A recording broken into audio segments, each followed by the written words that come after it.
दोस्तों नमस्कार।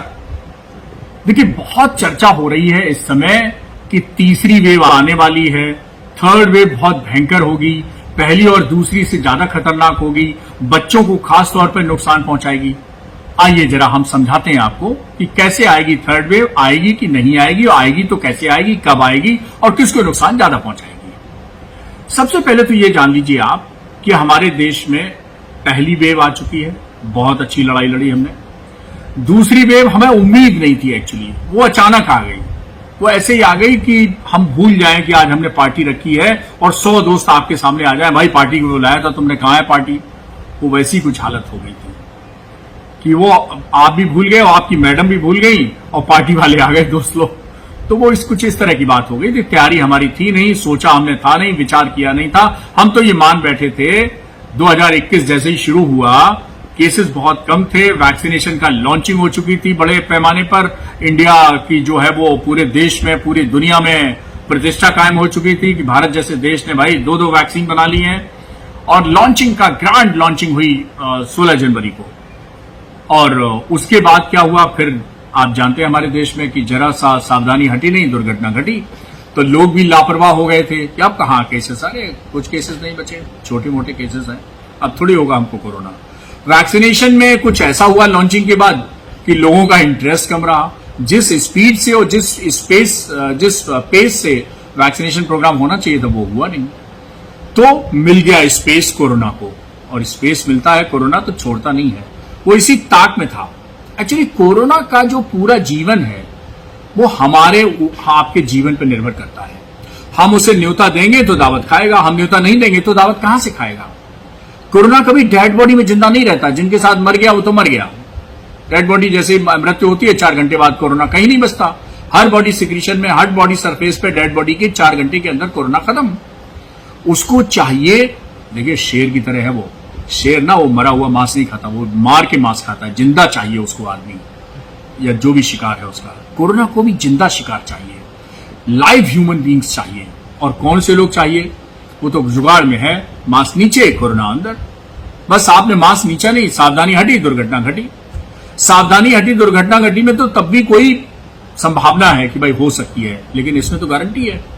आपने 2 गज की दूरी नहीं बनाई, हो गया कोरोना। आपने जो है वो बीच में हाथ धोना भूल गए, हो गया कोरोना। आपने बहुत दिनों बाद मिले थे लॉकडाउन के बाद, और मिले तो एकदम आदत होती ना, हाथ मिलाइए हाथ मिलाइए, अब 15 मिनट तक हाथ मिलाए पड़े हैं, जैसे कुछ लोग पुराने कुंभ में बिछड़े थे, मिलाए पड़े हैं। तो इधर का वायरस उधर, उधर का वायरस इधर, इधर का बैक्टीरिया उधर, उधर का बैक्टीरिया इधर, सब हो गया ट्रांसफर। तो आपने कर लिया ट्रांसफर। इसीलिए भारत के ऋषि मनीषी बड़े विद्वान थे, उन्होंने हाथ मिलाने का सिस्टम ही नहीं रखा। आप देखिए कैसे करते हैं भारत, नमस्कार, गांव में चले जाइए, भैया राम राम, भैया सलाम दुआ सलाम, और मिलने शहरों में आइए तो नमस्ते।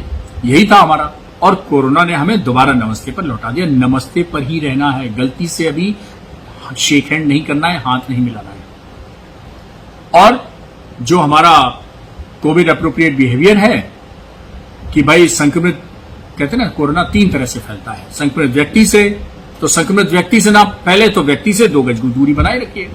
अब संक्रमित व्यक्ति कौन है नहीं कौन है उसके माथे पे तो लिखा नहीं है, तो हर व्यक्ति को आप संक्रमित व्यक्ति मानिए, 2 गज की दूरी बनाए रखिए, संक्रमित व्यक्ति से बच गए। संक्रमित वायु से, जब कोई संक्रमित व्यक्ति खांसता है तो 2 से 3 घंटे वायु में संक्रमण फैला रह सकता है, तो उसके बचने के लिए मास्क, बाहर निकलिए मास्क लगा लीजिए। आप मानिए कि जिस हवा में आप गुजर रहे हैं, जो सांस आप ले रहे हैं वो संक्रमित सांस है, मास्क लगाए रहेंगे, बचे रहेंगे, मास्क नीचे कोरोना अंदर। तीसरा, संक्रमित वस्तु से। अब संक्रमित वस्तु होते हैं, आप दिन भर हाथों से फाइल छूते हैं, टेबल छूते हैं, लैपटॉप छूते हैं, कंप्यूटर छूते हैं, तो संक्रमित वस्तु से बचना है तो हाथ धोते रहिए। तो ये 4 चीजें आपको करना है, मिलने पे नमस्ते, 2 गज की दूरी, बाहर निकलने पर मास्क लगाना, हाथ धोते रहना। अब ये सब अगर आप करते रहेंगे और प्लस टीका लगवाते रहेंगे, तो पहली बात नोट करिए जो आपको किसी ने नहीं बताई, थर्ड वेव आएगी ही नहीं। जी हां, बहुत ताज्जुब हो रहा है ना आपको सुन के, खुशी भी हो रही होगी, मन में लड्डू भी फूट रहे होंगे, लेकिन मैंने क्या कहा, इसके लिए 2 शर्तें हैं हमारी। एक, टीकाकरण प्रभावी ढंग से हो, सरकार की तरफ से स्पीड बढ़े और ज्यादा से ज्यादा लोगों का टीकाकरण हो, और दूसरा, आप सावधानी ना हटाएं, तभी संभव है, तीसरी वेव आएगी नहीं। और आप जरा सी सावधानी हटाएंगे, गड़बड़ी करेंगे, टीका में ढिलाई देंगे, कोविड अप्रोप्रिएट बिहेवियर जो हमारा होना चाहिए उसमें ढिलाई देंगे, तो आएगी, लेकिन थोड़ी कम आएगी। अब आप बिल्कुल निरंकुश हो जाए, अनुशासनहीन हो जाए, तो तीसरी वेव आएगी, बहुत बड़ी वाली आएगी। तो आप पे निर्भर है कि आएगी कि नहीं आएगी, आएगी तो कितनी बड़ी आएगी, ये सब हम और आप पे निर्भर है। हमारा आपका अगर आगे 3-4 महीना अनुशासन भरा जीवन रहता है, हम अनुशासन में रहते हैं, भीड़ से बचते हैं, हम बाकायदा जो हमारे कोविड अप्रोप्रिएट बिहेवियर के मंत्र हैं चारों, वो अगर अपनाते रहते हैं, तो पहली तो थर्ड वेव आएगी नहीं। लोग कह रहे हैं कि सितंबर, अक्टूबर, नवंबर, इन्हीं 3 में से कोई महीने में आ सकती है, अगस्त के लास्ट में भी आ सकती है। लेकिन आप जान लीजिए कि अगर आप अनुशासन प्रिय हैं तो नहीं आएगी। अब दूसरा प्रश्न उठता है, आएगी, बच्चों को बहुत प्रभावित करेगी। क्यों भाई, थर्ड वेव में कोई उसका पीडियाट्रिक स्ट्रेन आ रहा है क्या?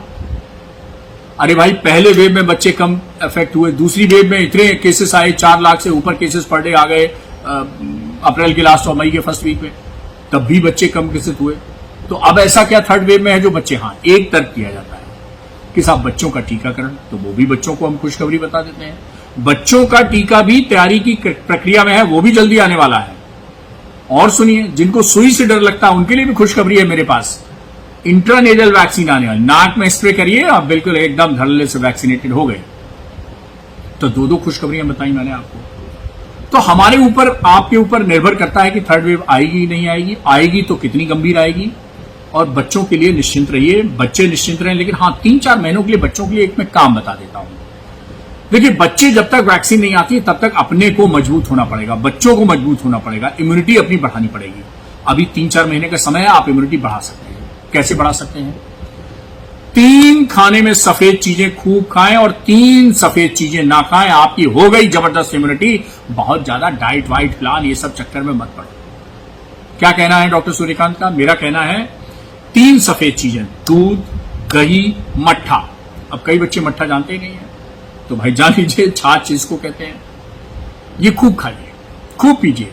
और 3 सफेद चीजों से दूर रहिए। कौन सी? सफेद चीनी, सफेद नमक और सफेद मैदा। अब आप कहेंगे कि डॉक्टर सूर्यकांत ने कोई ऑल्टरनेटिव तो नहीं दिया, ये 3 चीजें ना खाएं तो फिर क्या खाएं? दोस्तों, मजा आएगा अगर बच्चे चीनी की जगह गुड़ खाने लगे। गुड़ is the richest source of iron.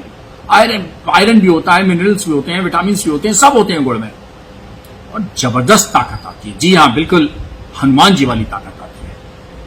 तो गुड़ खाने लगे उसकी जगह। दूसरा, सफेद नमक ना खाएं, तो कौन सा नमक खाएं?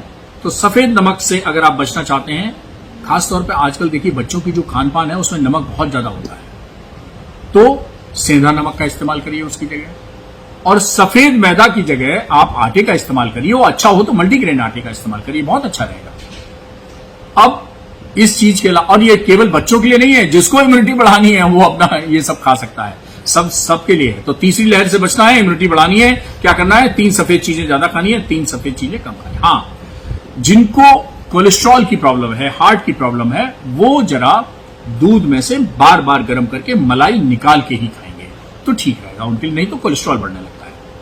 बच्चों के साथ ये समस्या है नहीं। जो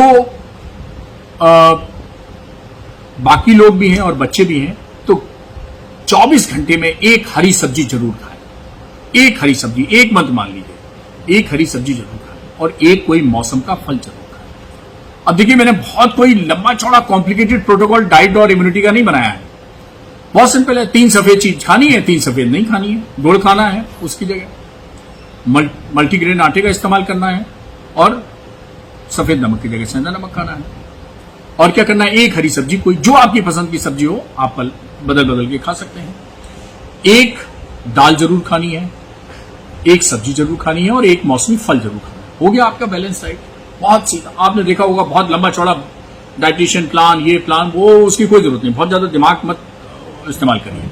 सिंपल सिंपल, एक हरी सब्जी, एक कोई मौसम का फल, और एक कोई दाल, जो भी दाल आपको पसंद है।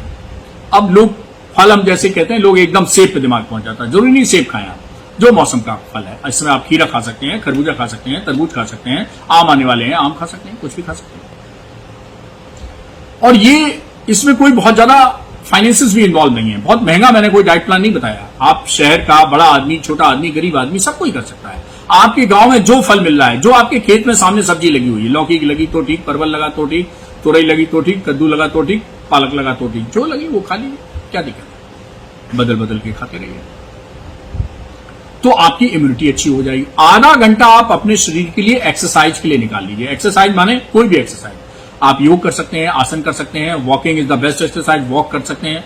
कुछ लोग मोबाइल से भी हैं तो 10,000 स्टेप्स का उसमें एक टारगेट लगा लें किसी भी हेल्दी ऐप में, और 10,000 स्टेप रात तक कर लीजिए। कोई जरूरी नहीं आप मॉर्निंग वॉक करें। अभी एक स्टडी पब्लिश हुई है, वो तो कहते हैं शाम की वॉक से ज्यादा फायदा होता है। तो आप मॉर्निंग वॉक करें, चाहे आफ्टरनून वॉक करें, इवनिंग वॉक करें, नाइट वॉक करें, कोई वॉक है, हाथ पैर से ही की जाएगी, कैलोरी उसमें बर्न होंगी, जो मसल्स हैं आपकी वो मजबूत होंगी, सर्कुलेशन आपका बढ़ेगा। करते रहिए। और क्या मजबूत कर लें? और मजबूत कर लें फेफड़ा। फेफड़ा कैसे? 2 चीजों से मजबूत होता है, हमने आपको बता ही रखा है। एक स्टीम लेने से, स्टीम को हम कहते हैं फेफड़े का झाड़ू पोंछा, और दूसरा प्राणायाम करने से। प्राणायाम में भी बहुत वो नहीं कि ये नाक बंद करिए, ये नाक दबा दीजिए, अरे गहरी सांस लीजिए, थोड़ी देर रोकिए, छोड़ दीजिए, हो गया प्राणायाम। प्राणों का आयाम, extension of the breathing. Normal जो सांस लेते हैं वो हम आधा लीटर सांस लेते हैं, गहरी सांस लेते हैं तो 1.5 से 2 लीटर सांस ले लेते हैं। उसमें क्या होता है, जो जैसे बंद अकल का ताला खुल जाता है, उसी तरह सांस में जो बंद एल्वुलाई हैं वो सब खुल जाते हैं। फेफड़े की ताकत बढ़ जाती है, फेफड़े की इम्यूनिटी बढ़ जाती है, फेफड़े का स्टेमिना बढ़ जाता है, रेस्पिरेशन की जो मसल्स हैं वो मजबूत हो जाती हैं प्राणायाम करने से, और जो आपके लंग की ऑक्सीजन स्टोरेज या ऑक्सीजन कैरिंग कैपेसिटी है वो बढ़ जाती है। यही तो चाहिए। कोरोना किस पे हमला कर रहा है? फेफड़े पे ही कर रहा है। पहले से फेफड़ा मजबूत रखो, जनरल इम्यूनिटी मजबूत कर रखो बस, और कोविड एप्रोप्रिएट बिहेवियर अपनाओ, थर्ड वेव आएगी नहीं। तो थर्ड वेव को अगर रोकना चाहते हैं तो कोविड एप्रोप्रिएट बिहेवियर अपनाते रहिए, अनुशासन रखिए, डाइट और इम्यूनिटी जैसा मैंने बताया वैसा प्लान रखिए। 3 महीने का टाइम है ये। हाँ, रातों रात इम्यूनिटी नहीं बढ़ती, ये मत सोच लेना कि अक्टूबर में सुबह काढ़ा बड़ो पी लोगे और शाम को इम्यूनिटी हो जाएगी, या हरी सब्जी उस दिन खा लोगे या फल खा लोगे तो इम्यूनिटी हो जाएगी। नहीं होगी, उसमें थोड़ा टाइम लगता है। तो अभी 3-4 महीने हैं, आराम से आप इम्यूनिटी बढ़ाइए। और क्या करिए? टीका जरूर लगवाइए। हमारे देश में देखिए, अभी इजराइल एक कंट्री है, उसने पूरी तरह से कोरोना मुक्त कर दिया अपने को। कैसे? 81% जनसंख्या का टीकाकरण हो गया। हमारी जनसंख्या तो बहुत है, हमें कम से कम 90 करोड़ लोगों का टीकाकरण करवाना। उसके लिए कितनी डोज लगनी है? 180 करोड़। अभी कितनी लगी है? 21 करोड़। तो बहुत डोज बाकी है, 159 करोड़ अभी डोज बाकी है। तो ये कैसे लगेंगी? ये ऐसे लगेंगी, जब भी हमें मौका मिले, जहां से भी मिले, सब लोगों को टीका, जिसका घर में रह गया है, मोहल्ले में रह गया है, परिवार में रह गया है, रिश्तेदारों में रह गया है, दोस्तों का रह गया है, अपने गांव में रह गया है, शहर में रह गया है, कस्बे में रह गया है, जिसका रह गया है, सबका बुलाइए, पूछिए एक से टीका लगवाया कि नहीं, भैया लगवा लो, भैया लगवा लो, और अनुशासन में रहिए। तो हो सकता है कि थर्ड वेव आए ही ना, और आए तो पता ही नहीं चले, आई और चली गई। जैसे कोई आता ना, दरवाजे पे खटखटाया, खट खट खट, आपने जब तक दरवाजा खोला गए। हो सकता है ऐसा भी आए, कोरोना दस्तक दे तीसरी वेव में और उसके बाद चला जाए। अरे भाई, यहां तो सबको वैक्सीनेटेड है, सबने इम्यूनिटी कर रखी है, सबके फेफड़े बड़े मजबूत हैं, ताकत वाले हो गए हैं सब लोग। तो हो सकता है कोरोना कुछ बिगाड़ ही ना पाए अपना। और बच्चों के लिए एक और जरूरी चीज मैं बता दूं, कोरोना किससे फैलता है? ACE2 रिसेप्टर के माध्यम से फैलता है। और मैं आपको बता दूं, बच्चों का, खासतौर पे 12 साल से जो नीचे बच्चे हैं, उनका अभी डेवलपमेंट पूरा नहीं हो पाया है। तो डेवलपमेंट पूरा नहीं हो पाया है तो ACE2 रिसेप्टर भी पूरी तरह से डेवलप नहीं हो पाए हैं, संख्या उनकी बहुत कम है। तो कोरोना को जब ACE2 रिसेप्टर ही नहीं मिलेंगे, ACE2 रिसेप्टर्स कहलाते हैं, जब ACE2 रिसेप्टर नहीं मिलेंगे तो बच्चों को कहां शिकार बना पाएगा। और यही कारण है कि पहली वेव में, दूसरी वेव में बच्चे कम प्रभावित हुए। आप निश्चिंत रहिए, बच्चे मस्त रहें, और सुनो, मनपसंद की चीजें खाओ, लेकिन जो मैंने बताया, एक फल, एक हरी सब्जी, दाल, और 3 में से 1 व्हाइट प्रोडक्ट, ये जरूर दिन में लें। और बड़ों की सेवा करें, बुजुर्गों की सेवा करें, बीमारों की सेवा करें, मम्मी पापा का कहना माने। थोड़ा बहुत मम्मी को तंग कर सकते हो, हर बच्चा करता है, लेकिन भाई ज्यादा तंग मत करना, मम्मी भी परेशान है आजकल।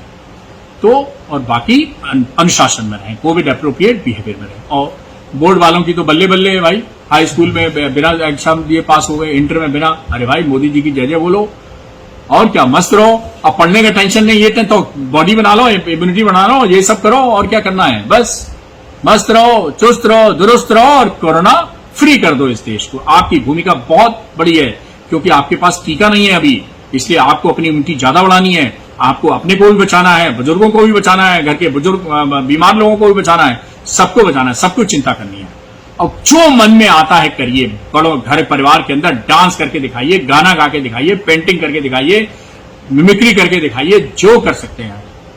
बर्तन मत तोड़ देना, शीशे मत तोड़ देना, बाकी सब करते थे कि भाई सूर्यकांत अंकल ने कहा है जो चाहो सो करो, तो हमारा तुम्हारा आज शीशा तोड़ने का है, शीशा ऐसा नहीं मैंने कहा है। आप सब स्वस्थ रहिए, सुरक्षित रहिए, देश को जल्दी से कोरोना मुक्त बनाइए।